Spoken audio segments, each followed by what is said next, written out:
지금 어떤 기준으로 재활병을 선택해야 할지, 비용은 어느 정도 드는지, 어디서부터 알아봐야 할지 막막함을 느끼고 계신 분들이라면 오늘 이 내용이 분명 도움이 되실 겁니다. 재활병원의 선택은 환자의 회복 속도와 보호자의 부담까지 크게 달라질 수 있기 때문에 처음 선택이 굉장히 중요합니다. 그러나 재활은 처음이라 어디서부터 어떻게 알아봐야 할지 막막하신 분들이 많으실 텐데요. 그래서 재활 전문가인 제가 오늘 영상에서 재활병원을 알아볼 때 꼭 알고 계셔야 할 내용을 쉽게 설명드리겠습니다. 그리고 이 두 곳은 꼭 입원하셔서 재활치료 받아보셔야 해요. 그럼 끝까지 시청해 주시고 주변에서 재활병원을 찾고 계신 분이 있다면 이 영상을 공유해 주세요. 재활이 필요하신 분들에게 큰 도움이 될 거예요. 첫 번째, 심평원에 접속하셔서 집 주변의 회복기 재활병원을 검색하셔야 합니다. 심평원은 건강보험 심사평가원이라고 하는데 병원에서 심평원에 신고한 정보들이 입력되어 있는 사이트입니다. 우리가 필요한 것은 홈페이지에 우리 지역 좋은 병원 찾기입니다. 찾고자 하는 병원이 있다면 건강지도 홈에서 해당 병원을 입력하셔서 병원을 클릭 후 병원 정보에 들어갑니다. 병원의 구분과 설립 구분 및 병원의 주소와 전화번호 등 기본 정보를 얻을 수 있습니다. 밑으로 내리시면 진료 과목 및 의사 현황을 확인할 수 있는데 재활학과 전문의가 있는지 확인하셔야 됩니다. 재활학과 전문의가 없는 곳이라면 전문적인 재활치료 서비스가 제공되고 있다고 보기 어렵겠죠. 진료과를 확인할 때 한 가지 팁은 천식이나 피부 질환같이 기존에 가지고 계신 질환이 있으신 분이라면 입원하는 병원에 해당 과가 있는지 확인 한번 해보셔야 된다는 거예요. 담당과가 없다면 사설 앰뷸런스를 타고 외래 진료를 보러 가셔야 하는데 거리에 따라서 적게는 5만 원, 많게는 20만 원까지 개인 부담금이 발생하게 됩니다. 이건 제가 병원에서 근무할 때 이야기인데요. 보호자가 매번 같이 곁에 있을 수 없어 간병인이 환자분을 모시고 외진을 나가시다가 넘어지셔서 고관절이 골절되는 아찔한 일이 있었습니다. 담당 진료 과목이 있었다면 외래 진료를 받으러 가시다가 다치시는 일은 없으셨을 거예요. 해당 진료 과목이 있다면 사설 앰뷸런스 비용도 아낄 수 있으니 꼭 참고해 보세요.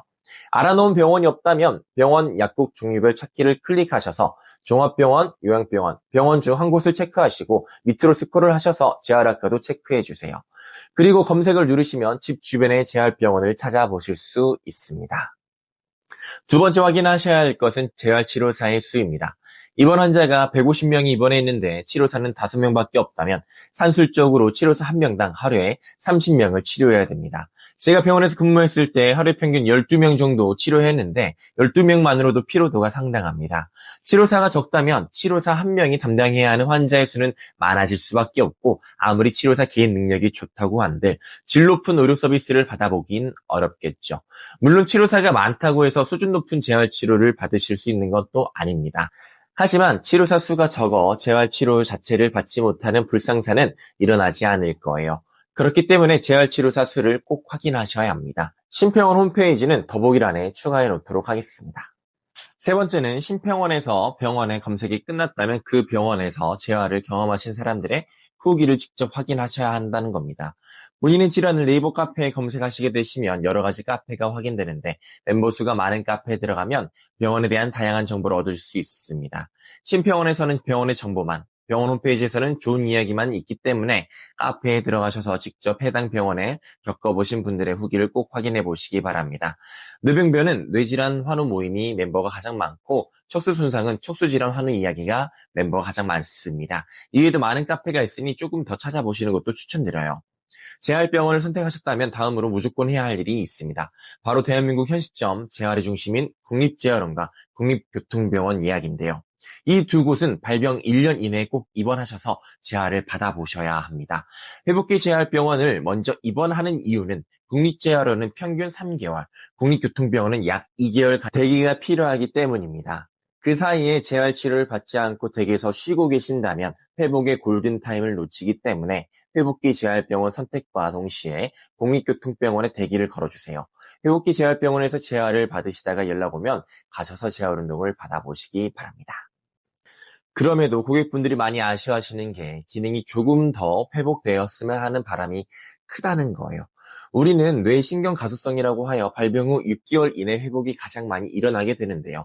혹시라도 발병 후 6개월이 지나셨다고 해도 아쉬워하지 않으셔도 됩니다. 최신 논문에 따르면 발병 후 2년이 지나도 전문적인 재활운동을 지속적으로 받게 되면 기능이 회복되는 연구가 있습니다.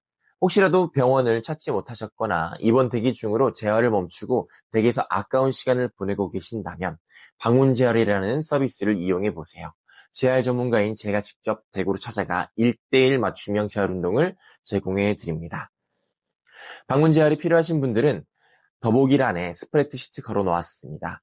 환자 상태나 간단한 정보 남겨주시면 확인 후 순서대로 연락드려 상담이나 도움이 필요한 부분을 안내해 드리도록 하겠습니다. 지금부터 병원비에 대해서 말씀드리겠습니다. 먼저 대략적인 금액을 말씀드리자면 재활치료비와 병실비 및 식대는 최소 150만 원 이상이며 간호간병 통합 서비스를 포함하시게 되시면 최소 220만 원 이상의 병원비가 발생하게 됩니다.